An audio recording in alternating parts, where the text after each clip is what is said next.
Hello everyone. मैं मिथुन सिंह स्वागत करता हूं आप सभी का। आशा करता हूं आप सभी बहुत अच्छे होंगे। बात करेंगे पीपीयू यानी कि पाटलिपुत्रा बीएड सेकेंड ईयर के प्रीवियस ईयर क्वेश्चन पेपर की। पेपर आपका होगा नॉलेज एंड करिकुलम का। BCC08 इस पेपर का कोड है। 2025 में आपका एग्जाम कंडक्ट कराया गया था। आगे बढ़े उससे पहले मैं आपको बता दूं, अगर आपको पिछले 5 साल के पीपीयू यानी कि पाटलिपुत्रा विश्वविद्यालय के प्रीवियस ईयर क्वेश्चन पेपर चाहिए तो ये आपको सेकेंड ईयर के जितने भी क्वेश्चन पेपर हैं आपको 49 रुपये में प्रोवाइड कर दिए जाएंगे, ताकि आप अच्छे से पीडीएफ से पढ़ाई कर सकें, एग्जाम पैटर्न को डिकोड कर सकें। दूसरी बात, 199 रुपये में आपको सजेशन प्रोवाइड कर दिया जाएगा। सजेशन यानी कि very very important question answer के साथ, ताकि आप एग्जाम में बेहतर ढंग से लिख पाएँ। हिंदी में चाहिए क्वेश्चन आंसर तो हिंदी में मिल जाएगा, इंग्लिश में चाहिए तो इंग्लिश में मिल जाएगा। दूसरी बात, एक सबसे बड़ी बात यह है कि आप खरीदने से पहले समझ लें कि हम लोग सजेशन तैयार कैसे करते हैं, ताकि आपको भरोसा हो सके। हम लोग पिछले 10 साल के PYQ को देखते हैं कि किस तरह से सवाल पूछे जाते हैं, और सजेशन में उसे हम लोग इनपुट के तौर पर डालते हैं। दूसरी बात, जो आपका लेटेस्ट एग्जाम पैटर्न है, यानी कि अभी हाल में जो है एग्जाम पैटर्न में क्या सवाल बन रहे हैं 2-3 सालों में, उसको भी हम लोग ध्यान में रखते हुए सजेशन तैयार करते हैं। और आपका जो पीपीयू का फर्स्ट सेकेंड ईयर का जो क्वेश्चन पेपर है, उसका सिलेबस जो है उसके आधार पर हम लोग जो है सिलेबस के आधार पर जो है ये सजेशन तैयार करते हैं। और आखिर में, मेरा खुद का एक्सपीरियंस, मैंने बीएड एमएड कर रखा है और इसके अलावा 2-3 सालों से सजेशन देने का काम अलग अलग यूनिवर्सिटी में कर रहा हूँ। इससे आप बेहतर ढंग से समझ सकते हैं कि किस तरह से आपको पढ़ाई करनी चाहिए। यहाँ से मेरी ईमेल आईडी आप देख लें, yourmithunsingh@gmail.com पे आप मुझे मेल कर सकते हैं। इंस्टा पे अगर आप हो, डू फॉलो मी @imithunsingh। बाकी आप मुझे व्हाट्सअप कर सकते हैं 7979054474 पे। तो वहाँ से आप जो है पीपीयू बीएड सेकेंड ईयर के प्रीवियस ईयर क्वेश्चन पेपर को ले सकते हैं, सजेशन को ले सकते हैं। तो चलिए नॉलेज एंड करिकुलम के पेपर को देखते हैं कि 2025 में नॉलेज एंड करिकुलम का कैसा सवाल आया था। ये रहा आपका पेपर, यहाँ से आप देख पाएंगे BCC8 यानी कि ये पाटलिपुत्रा जो यूनिवर्सिटी है उसका क्वेश्चन पेपर है। बीएड सेकेंड ईयर का क्वेश्चन पेपर, सेशन था 23-25 का। पेपर का नाम है नॉलेज एंड करिकुलम। पेपर का कोड है 500134।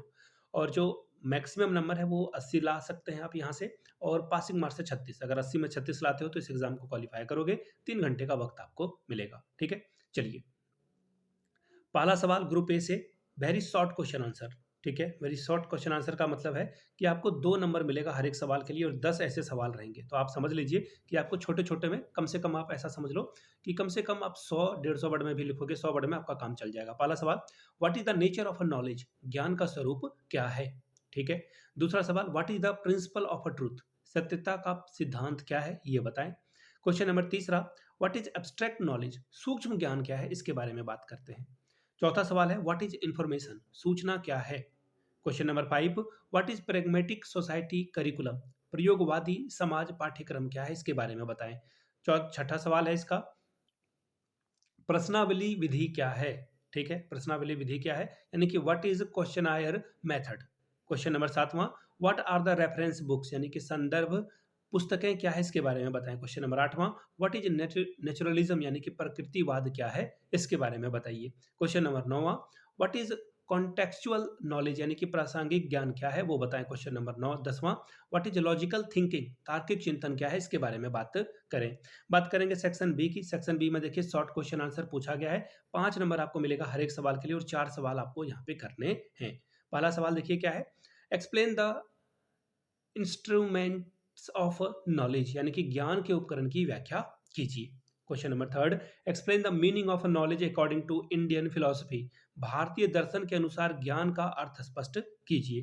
क्वेश्चन चौथा क्या है, explain the curriculum based gender equality, ठीक है, इनइक्वालिटी, पाठ्यक्रम आधारित लिंग असमानता की व्याख्या करें। क्वेश्चन नंबर 5वां क्या बोला गया है, देखिए, what is inclusion in curriculum, पाठ्यक्रम में समावेशन क्या है, इसके बारे में बात करें। Question number 6, explain the learners characteristics, अधिगमकर्ता की विशेषताओं की व्याख्या कीजिए। क्वेश्चन नंबर 8वां, व्हाट इज मल्टीलिंगुअलिज्म एक्सपेक्ट, यानी कि बहुभाषिक पहलू क्या है, इसके बारे में बात करें। क्वेश्चन नंबर 8वां, explain the formative and summative evolution of a curriculum, पाठ्यचर्या की निर्माणात्मक और योगात्मक मूल्यांकन की व्याख्या कीजिए।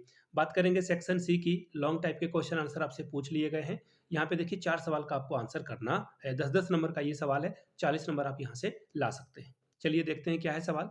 बोला गया है पहला सवाल, what do you mean by curriculum, describe the component of organising curriculum, पाठ्यक्रम से आप क्या समझते हैं? पाठ्यक्रम के संगठन कारक का वर्णन कीजिए। 10वां सवाल, what do you mean by knowledge? Explain the different types and source of knowledge. ज्ञान से आपका क्या तात्पर्य है? ज्ञान के विभिन्न प्रकारों और स्रोतों की व्याख्या कीजिए। 11वां सवाल देखिए क्या है? What do you understand by belief and truth? Explain the important contribution of teacher in assimilation and dissimulation of information and knowledge.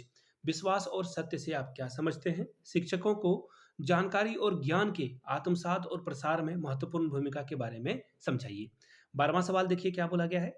Explain the learner driven approach and traditional approach to curriculum. Write down the various principles and approaches to build curriculum. पाठ्यक्रम सिद्धांत का सीखने वाले केंद्रित पद्धति एवं परंपरागत पद्धति के बारे में बताइए। पाठ्यक्रम निर्माण के लिए विभिन्न सिद्धांतों एवं दृष्टिकोण को भी बताइए। बात करेंगे क्वेश्चन नंबर 13 की ओर। What do you mean by determinants of a curriculum? Explain its socio-political and economic condition. पाठ्यक्रम के निर्धारक से आप क्या समझते हैं? इसके सामाजिक, राजनीतिक और आर्थिक दृष्टि स्थिति से जो है आप इसकी व्याख्या करें। Question number 14, explain the evolving the base of a knowledge by interfaces and cognate discipline such as physical, natural and social sciences. भौतिक, प्राकृतिक, सामाजिक विज्ञान जैसे संज्ञानात्मक अनुशासन के मेल से ज्ञान के आधार का उदय किस प्रकार संभव है? स्पष्ट कीजिए। 15वां सवाल, what is textbook? Give some important suggestion for preparing an ideal textbook. पाठ्य पुस्तक क्या है? एक आदर्श पाठ्य पुस्तक के निर्माण में महत्वपूर्ण सुझाव दीजिए कि पुस्तक कैसा होना चाहिए। तो ये था आपका पाटलिपुत्रा एक्सप्रेस पाटलिपुत्रा एक्सप्रेस निकल गया मेरे मुंह से। Pataliputra university BEd second year का नॉलेज एंड करिकुलम का पेपर। अगर आपको पीपीयू के सेकेंड ईयर के क्वेश्चन पेपर चाहिए पिछले 5 साल के, तो आपको वो प्रोवाइड कर दिया जाएगा 49 रुपीज़ में। दूसरी बात, 199 रुपये में आपको सजेशन प्रोवाइड कर दिया जाएगा ताकि आपका एग्जाम बेहतर ढंग से जा सके। यहाँ से मेरी ईमेल आईडी आप देख लें, yourmithunsingh@gmail.com पे आप मुझे मेल कर सकते हैं। इंस्टा पे अगर आप हो, डू फॉलो मी @iMithunSingh। वहाँ के आप मुझे व्हाट्सअप कर सकते हैं 7979054474 पे। वीडियो को यहाँ तक देखने के लिए आप सभी का बहुत बहुत शुक्रिया। Have a good day.